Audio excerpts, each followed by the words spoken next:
berhari-hari sejak kami menerima tumpukan BAP itu sekitar mungkin lebih dari 10.000 halaman kita sudah pelajari sama-sama dan kita sangat bersemangat andai kata sidang memang berjalan gitu ya. Tetapi qadarullah Allah Subhanahu wa taala menghendaki hal yang lain. Jadi eksepsi kami diterima ya sudah gitu.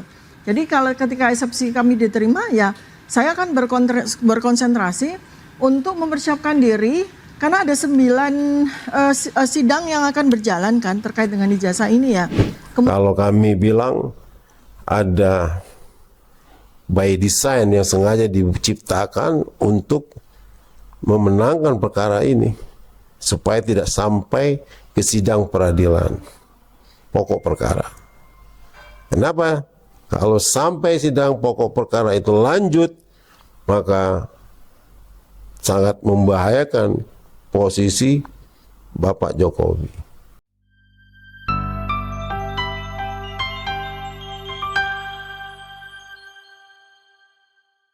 Bismillahirrahmanirrahim. Assalamualaikum warahmatullahi wabarakatuh.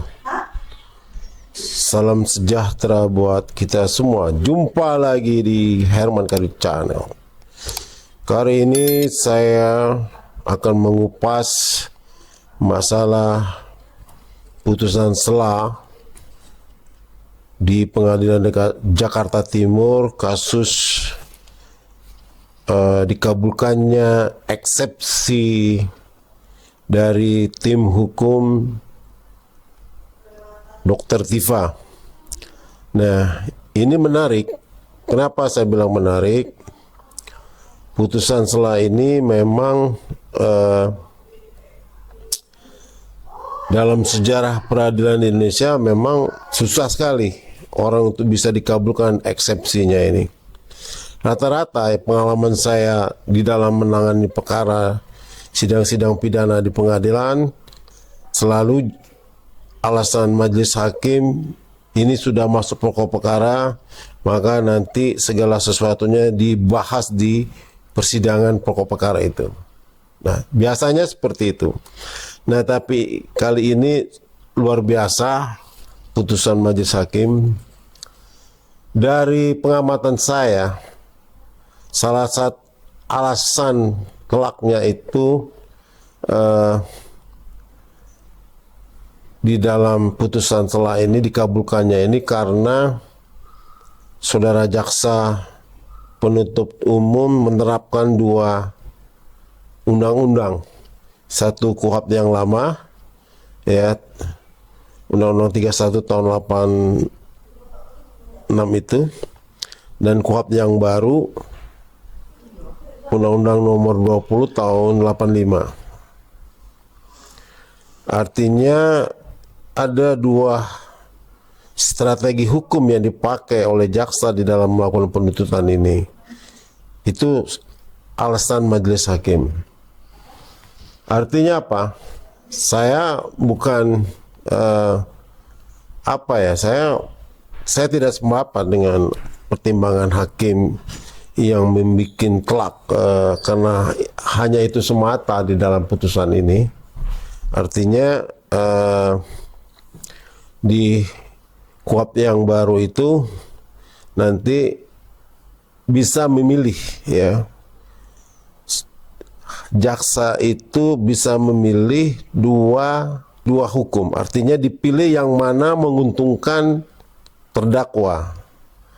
Jadi kalau di dalam KUHP itu, di KUHP yang baru itu boleh memilih menerapkan 2 undang-undang, tapi dipilih yang mana menguntungkan terdakwa. Nah itu harus, dan saya melihat bahwa secara hukum penerapan itu cukup beralasan menurut saya. Artinya dakwaan itu cukup beralasan untuk menerapkan 2 undang-undang yang berbeda. Nah, yang menjadi persoalan sekarang adalah memang dari awal saya sudah menganalisa, menduga bahwa memang dakwaan ini sangat lemah. Ya, dakwaan ini sangat lemah, di mana salah satu muatan materi hukumnya adalah masalah di mana di sini jaksa menerapkan delik aduan, ya. Nah, kalau delik aduan artinya di dalam mendesain dakwaan itu seharusnya peranan Jokowi sebagai pelapor itu harus dominan. Dia bicara di dalam dakwaan itu, dominan dia untuk dijelaskan di dalam perkara ini.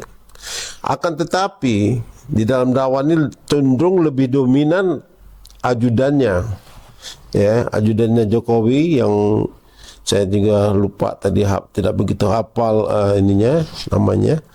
Nah, itu ajudannya Jokowi yang berpangkat kompol ini yang sebagai pelapor yang didesain dari Polda Metro Jaya itu. Karena mengingat ya mungkin alasannya mungkin ya salah satunya bisa aja karena Jokowi ini adalah orang yang sibuk, mantan presiden, dan suatu saat dia tidak akan mungkin bisa hadir di persidangan itu sebagai saksi pelapor. Itu yang pertama alasan saya dari dakwaan, memang unsur-unsurnya itu begitu lemah. Unsur dakwaannya itu banyak kelemahan-kelemahan yang didakwakan.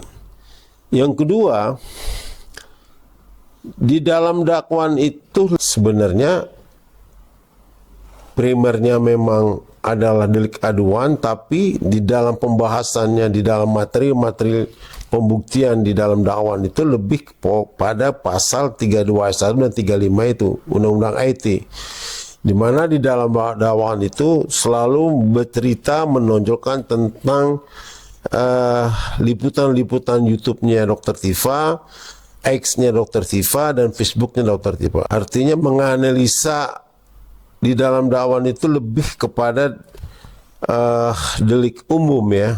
Nah, ini suatu hal yang menurut saya memang sengaja diciptakan seperti ini, di mana di dakwaan itu ada delik aduan di primernya itu, tapi di dalam naskah dakwaan itu sendiri lebih kepada masalah delik khusus, delik umum tadi yang Undang-Undang IT tadi. Nah, ini yang terjadilah menurut saya banyak kelemahan-kelemahannya yang dibikin dakwaan yang begitu lemah, ya. Artinya memang ada celah tim hukum Tifa untuk bisa memenangkan perkara ini. Dari awal memang saya sudah menganalisa bahwa eksepsi Dr. Tifa ini bakal dikabulkan. Dari awal saya sudah melihat kalau dari sisi penerapan hukum, ya. Dari sisi penerapan hukum pasti akan dikabulkan, saya bilang. Saya pernah diwawancari oleh beberapa YouTuber Pak Rohman, ya. Dia bilang gimana? Ya, saya bilang nanti akan dikabulkan karena kelemahan-kelemahan yuridis banyak sekali di dalam surat dakwaan itu, saya bilang. Dan ternyata terbukti. Sebenarnya, ya, ada alasan-alasan yang kenapa kami mencurigai bahwa emang ini sudah didesain sedemikian rupa, dakwaan itu dibikin memang sengaja untuk dilemahkan sehingga bisa dipatahkan di dalam proses persidangan dalam proses persidangan eksepsi ini, sehingga Jokowi tidak perlu hadir lagi di persidangan dan Dr. Tifa tidak perlu lagi mencuap-cuap tentang ijazahnya Jokowi. Artinya kalau dalam pertandingan bola ini kosong-kosong, ya. Dr. Tifa tidak terdakwa, tidak terpidana, dan Jokowi juga tidak perlu untuk menghadiri persidangan ini untuk pembuktiannya. Kenapa saya bilang ada unsur kesengajaan memang untuk melemahkan dalam surat dakwaan itu? Memang dari awal untuk kasus Dr. Tifa ini, mantan presiden yang ketujuh ini Jokowi ini, beliau ini sangat takut dengan analisa yuridis dari Dr. Tifa ini. Kenapa? Karena mereka, Dr. Tifa ini meneliti dari segi ilmu kedokteran, yang mana beliau meneliti fotonya Jokowi. Ini yang sangat membahayakan sekali. Karena Dr. Tifa itu dari awal dia meneliti tentang wajah Jokowi, ya, dalam teori ilmu kedokteran, apa istilahnya patologi itu. Tifa meneliti, bahkan dia menyiapkan ahli profesor, ada kurang lebih 4 orang ahli patologi di UI itu yang akan dia hadirkan di persidangan, yang akan menyatakan bahwa ijazah foto yang ada di jasa Jokowi itu bukan foto Jokowi. Nah, ini yang berbahaya sekali.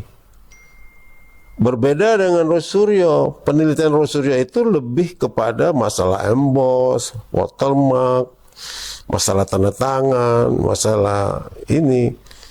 Itu kalau dari pandangan hukum saya itu tidak terlalu berbahaya buat Jokowi. Tapi kalau penelitian Dr. Tifa ini sangat berbahaya sekali buat Jokowi. Karena dia menganalisa dari segi ilmu kedokteran. Nah, inilah yang ditakutin. Jadi saya bilang, karena Dr. Tifa ini kalau memang benar jadi masuk pokok perkara, itu akan membahayakan sekali buat Jokowi. Kalau menurut saya berbahaya sekali. Kenapa? Dr. Tifa dan tim bukunya pasti ngotot akan meminta diuji foto itu apakah benar foto Jokowi atau tidak dari segi ilmu kedokteran. Artinya memang dilihat nanti, ya, kalau memang apa perlu diteliti foto itu, oh ini akan dilihat kebenaran material di situ. Nah, disinilah saya bilang kenapa dari awal ini sebenarnya memang Jokowi tidak menghendaki perkara ini masuk ke pokok perkara. Beliau takut sekali kalau analisa Dr. Tifa ini sampai kepada masalah ilmu kedokteran itu yang diteliti benar. Nah, inilah saya bilang tadi bahwa kemungkinan diduga, ya, kalau saya menduga bahwa kenapa ini harus dikabulkan eksepsi ini, kenapa? Memang sejak awal Jokowi di persidangan Dr. Tifa ini Jokowi tidak akan mau menghadirkan. Kenapa? Kalau beliau hadir dan sampai di proses hukum, artinya semua bukti-bukti analisa Dr. Tifa itu akan dibongkar di dalam persidangan ini. Dan Dr. Tifa sudah mempersiapkan saksi ahli, ya, ahli patologi. Dia akan meneliti giginya Jokowi. Dia akan meneliti adalah foto-fotonya Jokowi itu, rahang-rahang yang ada di ini, apakah benar ini rahang Jokowi, apakah benar ini mata Jokowi, apakah benar ini Jokowi, apakah benar ini hidung Jokowi. Dan itu akan gampang sekali dipatahkan secara ilmu kedokteran. Dan inilah yang tidak diinginkan Jokowi. Artinya apa? Kenapa saya lihat bahwa memang adalah putusan eksepsi ini adalah memang sudah direncanakan sedemikian rupa.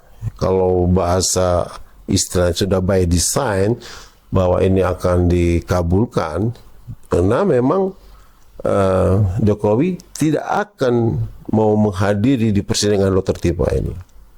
Kalau dia hadir, masalahnya penelitian Dr. Tifa secara ilmu kedokteran akan membongkar semua kepalsuan yang ada di foto Jokowi itu. Apakah benar itu foto Jokowi atau tidak? Saya sangat hakul yakin kalau itu benar terjadi, masuk kepada pokok perkara, ini jasa dapat dibenarkan palsu. Kenapa? Foto yang tertera di dalam ijazah Jokowi yang dipaparkan oleh Dian Sandi di dalam X-nya itu, dalam Twitternya itu adalah bukan foto Jokowi. Inilah yang ditakutin. Nah, analisa Dr. Tipa ini memang membahayakan sekali buat Jokowi. Makanya segala cara dimainkanlah. Artinya kalau kami bilang ada by design yang sengaja diciptakan untuk memenangkan perkara ini supaya tidak sampai ke sidang peradilan pokok perkara. Kenapa? Kalau sampai sidang pokok perkara itu lanjut, maka sangat membahayakan posisi Bapak Jokowi. Dan ini berbahaya karena penelitian kedokteran, ilmu kedokteran, apalagi dia meneliti patologi organ tubuh manusia, ini nggak main-main ini. Ini, waduh, itu tak bisa dipatahkan. Saya udah bilang ke teman-teman, bawa aja lab krimnya ke Rapkrim Fakultas Kedokteran, itu kan ada lab krim, foto ijazahnya itu, diteliti aja sih itu. Kan foto-foto Jokowi yang asli kan banyak, diteliti aja di situ kebenarannya. Benar nggak foto ini benar nggak ini foto Jokowi? Kan bisa dilihat dari rahang Jokowi, giginya Jokowi, akan dilihat kesamaannya itu. Nah, inilah yang saya kali katakan bahwa diduga menurut saya putusan setelah ini yang dikabulkan ini sudah by design, dan artinya putusan setelah ini memang diduga dan sudah memang direncanakan untuk dikabulkan. Demikianlah pandangan hukum saya terhadap putusan eksepsi Pengadilan Negeri Jakarta Timur ini. Terima kasih. Wassalamualaikum warahmatullahi wabarakatuh.